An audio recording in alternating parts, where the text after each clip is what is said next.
Syederalun, kasus pembunuhan Brigadir J masih bergulir. Brigadir J tewas dibunuh di rumah dinas Ferdy Sambo pada Jumat 8 Juli 2022 lalu. Saat rekonstruksi pembunuhan Brigadir J pada Selasa 30 Agustus 2022 terungkap istri Ferdy Sambo, Putri Chandrawati, terjatuh di depan kamar mandi di rumahnya di Magelang. Berdasarkan rekonstruksi adegan ke-12 dan ke-13, asisten rumah tangga Ferdy Sambo, Kuat Maruf, membantu Putri Chandrawati untuk bangun dan berjalan. Lanjut Puji menjelaskan, setelah Putri Chandrawati berbaring di ranjang, ia kemudian memanggil satu persatu ajudannya, yakni Baradae dan Bribka RR.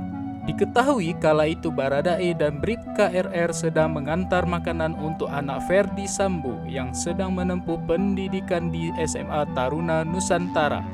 Di saat itulah Putri Chandrawati mengaku menjadi korban ruda paksa Brigadir J. Hal tersebut disampaikan oleh Ketua Komnas Perempuan Siti Aminah Tardi. Kemudian kata Siti, usai ruda paksa terjadi pada 7 Juli 2022 lalu, Putri Chandrawati menghubungi suaminya Ferdy Sambo. Siti mengatakan hal yang disampaikan kepada Ferdy Sambo tidak detail dan hanya mengungkapkan Brigadir J telah melakukan tindakan kurang ajar. Tak cuma itu, Bribka RR dan Kuat Maruf lalu melucuti senjata yang dimiliki oleh Brigadir J. Putri Chandrawati kemudian kembali ke Jakarta. Menurut Komnas HAM, kala itu Putri Chandrawati menolak satu mobil dengan Brigadir J. Seusai sampai di Jakarta, Siti mengungkapkan bahwa Putri menceritakan pemerkosaan yang terjadi di Magelang kepada Ferdy Sambo.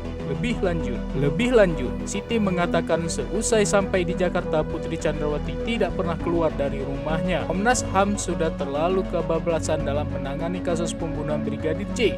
Mantan Jenderal Bintang 3 ini membeberkan pandangannya. Sekedar informasi, pada Kamis tanggal 1 September 2022, Komnas HAM menyampaikan sejumlah rekomendasi terkait pembunuhan Brigadir J.